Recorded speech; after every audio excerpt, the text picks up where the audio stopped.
So, Ali, I want to transition here to the next topic.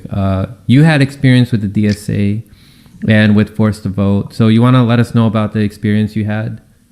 Yeah, so honestly, I was not involved really with DSA at all, but I had experienced them in the summer with just everything with Black Lives Matter and kind of how they coordinated in Chicago here.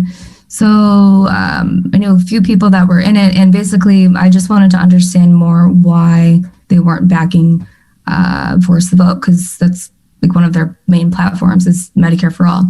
So I joined because I wanted to know, and it was actually relatively easy to kind of find out what was going on. And long story short, and you can check out all these articles on my Substack, by the way, but I found out that a lot of the leadership was actually not into it, not because of the fact that it was Medicare for All, just it was more about the tone that it was coming from. Like a lot of like Jimmy Dore hate. Obviously people in DSA were not into that, and so like they would spend their times talking about, this is a bad strategy, and kind of just it's that petty bourgeoisie class just like kind of at the top of DSA. And a lot of them, their own members, were coming at them saying, why aren't you doing anything? Why aren't you even talking about it? They wouldn't vote on it, and by the time they finally did vote on it, the national chapter still wasn't into it. So I know I'm kind of, again, going all over the place with that, but long story short, DSA was more focused on furthering their own agenda because it abides by certain requirements that DSA has to have in order to back a movement. And at the end of the day, they did not want to back Force the Vote because they thought promoting the People's Party. If it's not going to siphon people into DSA itself, DSA won't back it.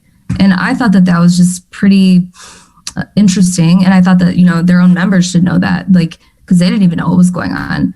So like, what is a DSA? Are you more concerned about getting more memberships then? Or are you actually concerned about supporting this movement in any capacity? And the level of defense and interference that a lot of these people in these calls I was listening to were running for AOC was astounding. And again, that goes back to, you can't back it unless the leaders are backing it, and they're not going to back it unless it meets these requirements of like pushing unions, which is fine, for what it's worth, but they refuse to really kind of think outside of the box. So they have met since this all came out, and they've tried coming up with different strategies like so that this doesn't happen again.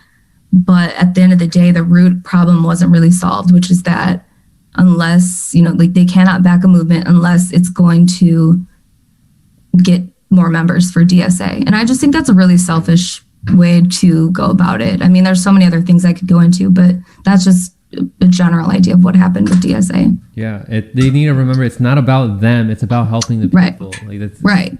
But yeah, they're on survivorship for their own organization, and it's selfish. Yeah, and actually there are a few people from like the national, not way at the top, but definitely in that realm from DSA contacting me. I mean, I figured it was only a matter of time because I didn't really make them look good. And then obviously like Jimmy Dore used the article and I was like, oh God, because his reach is huge. And there were a couple that wanted to understand my point of view. And I told them, but I didn't want to like really go on phone calls with them because then I saw a lot of those types of people starting to then trash Jimmy Dore and then go into how all of it's just like a big operation to siphon people into the People's Party.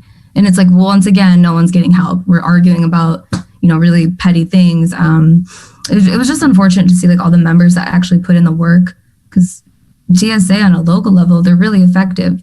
They operate differently than the national chapter, but it's more just like that organization and how it works is not it doesn't match the image that they try to put out there for the world.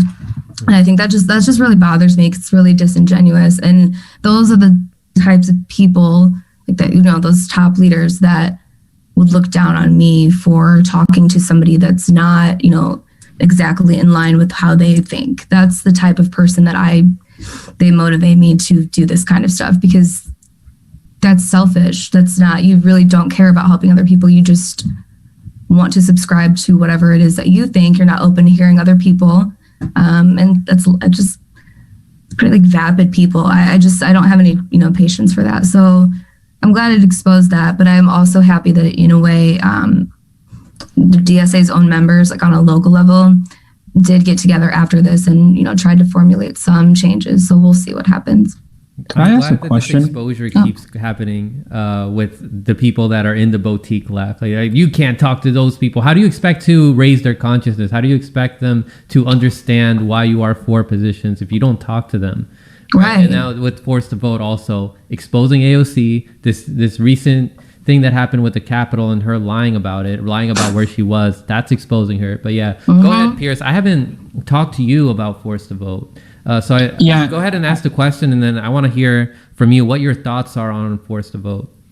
Sure. I have a friend, I talk to her every day, and she's in DSA, and I just want a clarifying question, and then I think maybe we should bring in Joe because I feel like I'm talking too much. But I wanted to ask the clarifying question. Are we talking about the split amongst local DSA chapters with their national chapter as coming from the Jimmy Dore Forced to Vote AOC thing? Is that what we're talking about? Yeah, you could say that's part of it, yeah. Because that definitely happened as well. A lot of their own members were like, well, I'm done paying you, because they wanted to support it. So, and again, like, I differentiate the national chapter with all the local chapters, because I have friends that are, they're putting the work in. They themselves were asking why it wasn't happening, because they were, if anything, were more frustrated. They couldn't get an answer. So you said that's part of it, like the Jimmy Dore AOC Forced to Vote thing is part of it. What is the other part? I'm just asking for myself as a I would say, no, just like for the split, I would say a lot of it is just honestly like communication and organization, like the way that the actual, they say it's a democratically run organization, but it's not, because at the end of the day, the people at the tip top are the ones, deciding. You might have an idea or you might vote on something. It doesn't mean it's anything's gonna happen. Like with the Force the Vote vote that did take place, like within DSA, the people, it was like the vote was like 20 to 6, maybe 18 to 6, and that was in favor of backing Force the Vote. And the national, the people at the top still said no. So it's basically going the route of like labor unions, where the leadership is closer to the Democratic Party and the people in the actual organizations are the people that want the revolution. Right. Yeah, I'll speak on this stuff like later if you guys want me to just add my 2 cents on that, but I don't know if Joe has anything he wants to say. Yeah, I was gonna ask Joe. You were a prominent voice at the event that I went to in DC with a whole bunch of other people. It was an amazing event.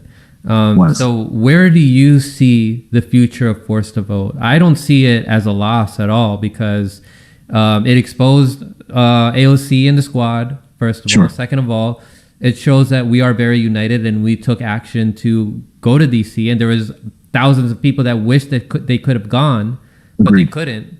There was a petition that had like 40,000 plus people that signed on to it. Jimmy Dore had a whole bunch of people watching his live stream on Forced to Vote. So where do you see Forced to Vote going in the future? I think we need more Forced to Vote rallies. I think we need more of that activity. And I think it needs to be more than just the first full weekend in January right near the buildings at the House of Representatives. I think every major city needs to have Forced to Vote rallies. I think every major city needs to have them. And this is something that I spoke about on Jackson's show a while back. I am all for feet in the streets and having people being active, but I'm also for policy. And there's precedent for Medicare for all. I mentioned, everybody knows about this, the situation in Lincoln County, Montana, where 3 cities, Libby, Eureka, and Troy, ended up getting Medicare for all because of a vermiculite mine, ended up poisoning everybody in the county, and everybody got Medicare for all for the rest of their lives.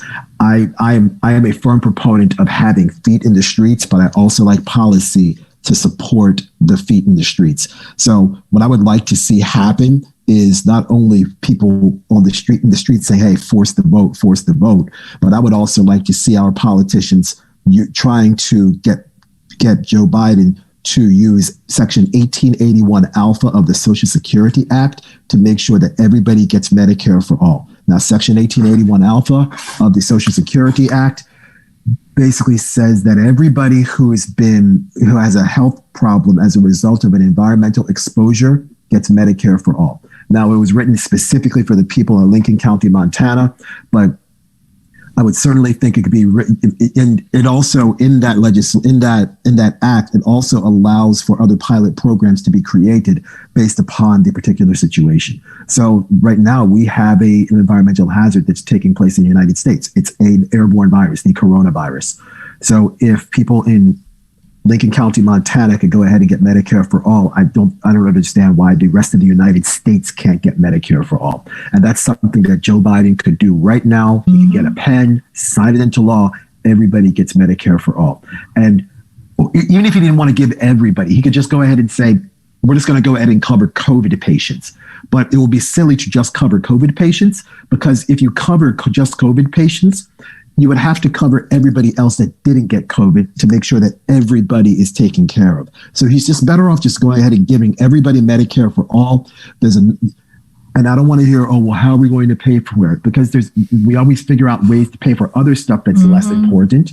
And the wars, yeah. We pay for wars. We should be able to pay for Medicare for all for everybody. And there's proof that Medicare for all, that Medicare is actually more effective and it saves money in the long run. So if it's more effective and it saves money in the long run, why don't we do it? Right. And I like that, because why? I want them to answer why. I'm sorry to cut you off, but then they'd have to be honest. The logic of neoliberalism doesn't care about the long-term survival of the species. It cares about the short-term profits of the people that run the system, the capitalists. Not to keep harping the same, fucking horn, but it's true. And you were saying that you want more force to vote. I think that force to vote is useful insofar that it's like you can see who's just grandstanding. But I think for that exact reason, that's why that's why politicians do not allow more kind of forced to vote situations, because like the GameStop Wall Street thing, then we would all see through the curtain that these people are not our friends. These people are not going to help us. The politicians aren't going to help us either. And they've shown that they're not our friends either. Right. And what's even worse about all of this is the blind idolatry that people seem to have for our politicians. AOC has a following that rivals the fervor of Beyonce, where you can't even think about saying anything about AOC, or AOC's posse comes after you.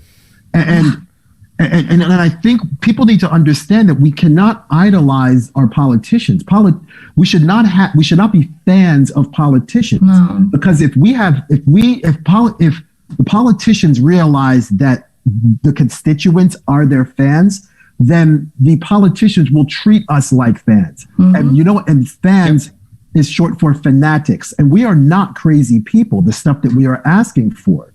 The stuff that we are asking for is quite honestly stuff that we should have already had. Yeah, and what they ran on. So that's all you're doing. And you're what they said they were going to do. Yeah, so I love it, because it one day, my hope is that it will. Because you think about it, you're like, yeah, why won't you just, sign that executive order? Why can't we have this? And that would force them to get to the point where they have to say, well, it's because I'm getting funding from this health company. Like, that's who's funding them. That's all it is. It always goes back to the money. So I want more force the vote on anything that somebody runs on, because it's going to back them into a corner. This is like me wishful thinking, but it backs them into a corner to eventually have to explain how this really works. And that it's not really they say things that make you feel good, but they keep showing you over and over. They don't have any intention of doing that. It's like, I kind of feel like on this topic, I'm beating a dead horse, because it's like they show who they are. This is who they are.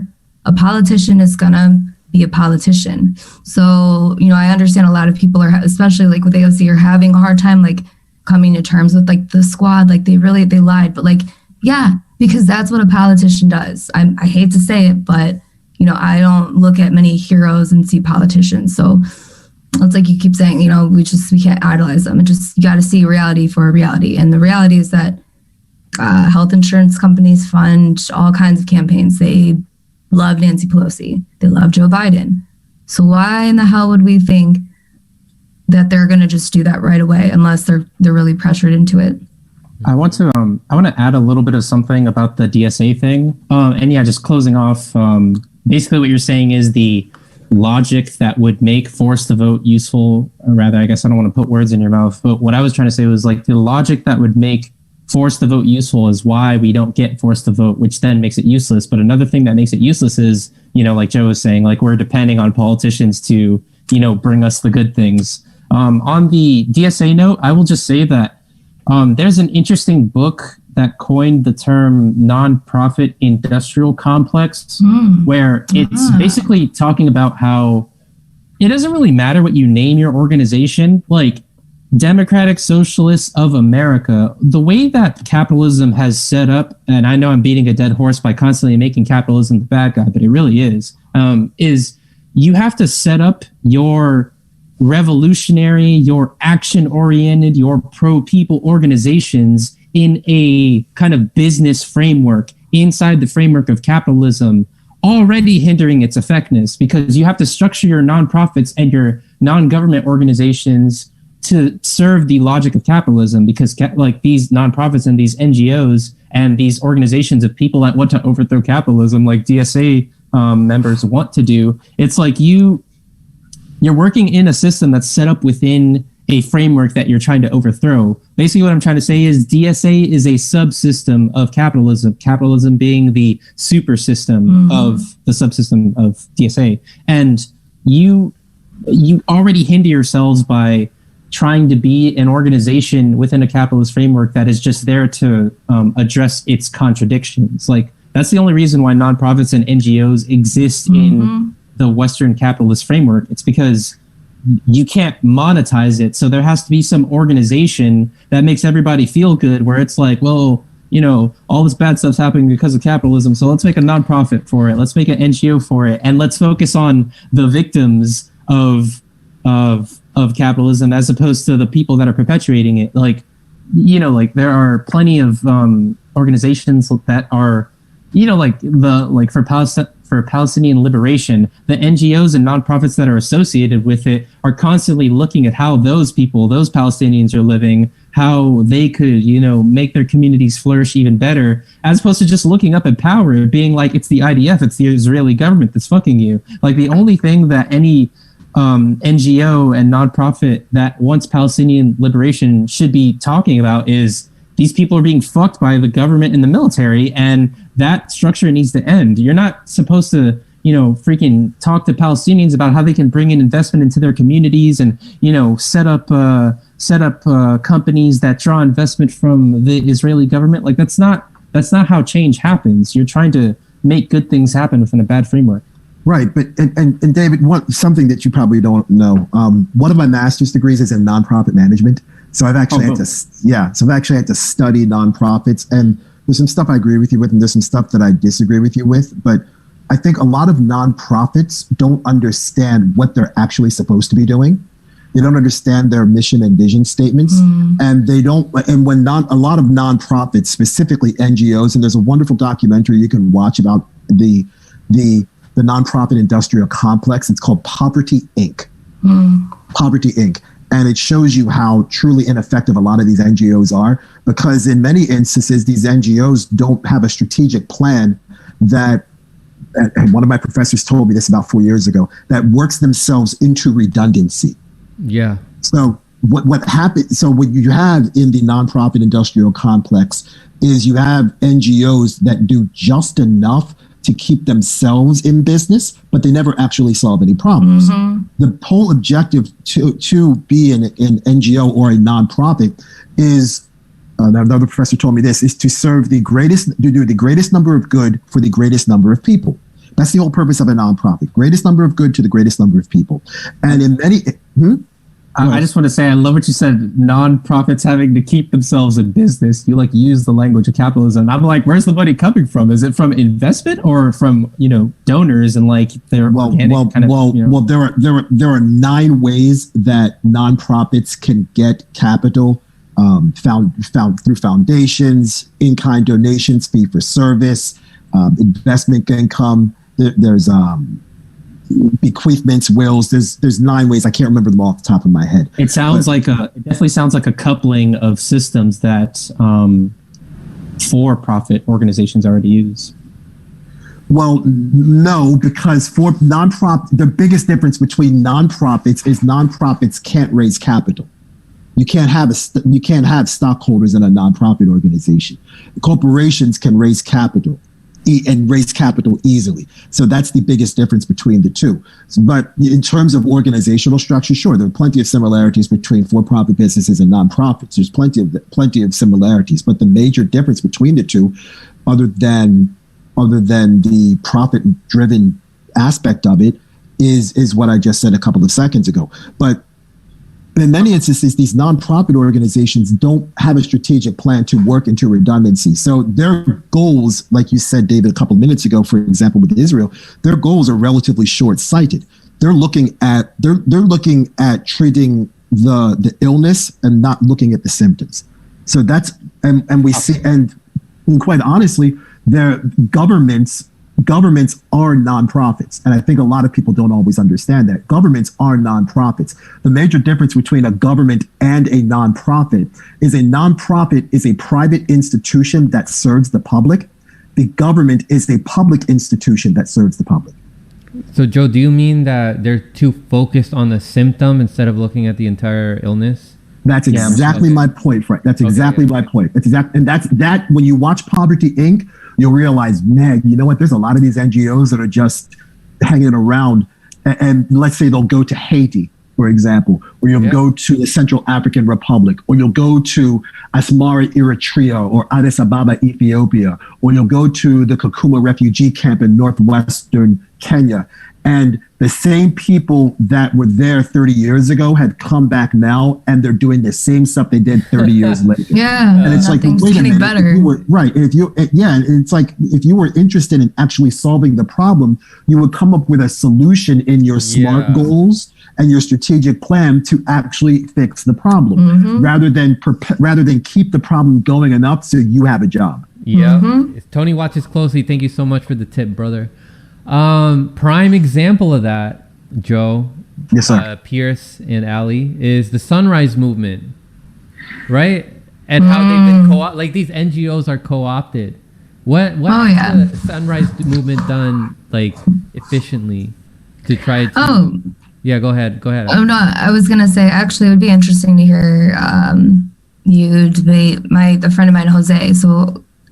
He was actually on the Chicago corner. He was handling that before myself. So he was always references the Sunrise Movement. We have some interesting talks because we don't really agree on anything, but we get along well. In the Sunrise Movement? Oh yes. Yes. I mean, there's that. He was active in it. I don't know too much about them, to be quite honest. Well, they're very environment people. Yeah, they're very focused on the environment. That one female. Oh yeah, I know who you're talking about now. Yeah, they.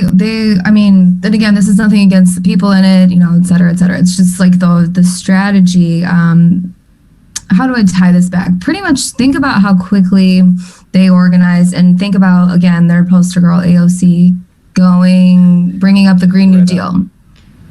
and Greta Thunberg. Greta, and 350.org. Both of them don't do shit. They've been co-opted also. Oh, like, yeah. Bobby Yeager has exposed them so many times, like their financial ties to these billionaires whose interests aren't in actually saving the environment because they want to maximize profit. And in order to do that, they need to overexploit resources. Yeah, so they're going to make bank. Yeah, I think it's a way too of like sponging up. It's like sponging up what people want to do by talking about it as opposed to doing anything about it. Well, yeah, it goes back to like, oh, they're so good. They're doing it. Like, look at Greta. She's handling it. No, she's not. It's like, no, I wouldn't trust that these people got it. Like, no, it's just more like, to go back to like Jose was saying, like, if you wanted Force the Vote to work, you should do something like how the Sunrise Movement coordinates. And I'm just like, okay, we're not going to go anywhere good with this conversation. Right. Just like, I don't know. What I'll say for people, look up Cory Morningstar's articles and look up Max Blumenthal's article on the Green billionaires.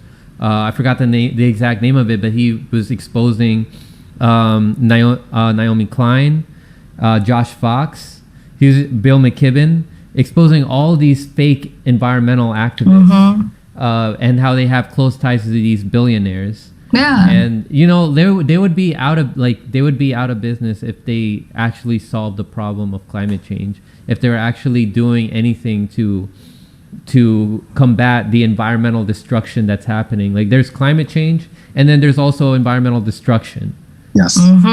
Yes. And there's a lot of money in that industry, and a lot of people that that have been waiting to get rich by constructing all these new infrastructures that are green. I'm not saying that's a bad thing that we're going, more green, but again, I always go back to like the World Economic Forum, like the UN. They've been planning this for a long time. People had some money that's, there's a lot of money in this. So it's co-opting a movement that started with a good intention. Right. And then they get involved. Right. One other thing that I wanted to say about the whole nonprofit situation, because I want to make sure that everybody kind of gets this, because it's important. If government was actually doing what they were supposed to be doing and actually serving the people, we wouldn't have nonprofits. We wouldn't have a need for charity. Because, and I said this to one of my professors years ago, and we had a rather spirited discussion about this in class. And I said, Professor, really nonprofits are just outsourced government agencies. Yes. And the professor really looked at me and was like, well, what do you think? And then I explained why. And you can take a look, and and there's plenty of literature you can read about this. The history, a lot of your major nonprofits got their start around the time of the Reagan administration, around 1980. Why? Because Reagan cut a lot of social programs that were actually helping and serving people. So there's an inverse relationship to the decline of government services and an increase in nonprofit organizations. And we've seen that through at least from 1980 on. You're seeing more nonprofits because government services get cut. There was also a major spike in the creation of nonprofits during the Bill Clinton administration. Why? Because Bill Clinton took a sledgehammer to the AFDC program, the Aid for Families with Dependent Children program. He cut health care for kids. He reduced food stamp benefits for needy families. So if government was doing their job, and a government is we the people, it says so, it's us. If government was doing what they were supposed to be doing, we wouldn't have nearly as many nonprofits. Quite honestly, we wouldn't have charities. Because what are our tax dollars paying for? They're paying for these government services that the government decides to cut and pay for other stuff like the military. But if they actually invested in social programs, like making sure that we have an environment, or making sure everybody has a home, or making sure everybody has enough to eat, we wouldn't have places, we wouldn't have Habitat for Humanity. We wouldn't have maybe a UNICEF. If we weren't putting all of this money into the military industrial complex, we probably wouldn't have a United Nations. We wouldn't have Doctors Without Borders, because everybody would have healthcare. That's a good point. 100%. All right. So you guys want to have any final words to say about this topic, about nonprofits, or about forced to vote? Like, where do we go from here? We can move on, but I mean, isn't it like bedtime for you guys soon? It's approaching there. Yeah, I was just going to address one last thing. So Real Talk brings up a good point. It says the issue with Rockfin is you're preaching to the converted. The message doesn't reach the wider audience. Yeah, it is. Yeah, the thing is, I was having issues with Rockfin and with multi-streaming, like streaming on YouTube and streaming on Rockfin at the same time. I'm going to figure that out. The thing is, I was streaming on here today to test it out, and also because of what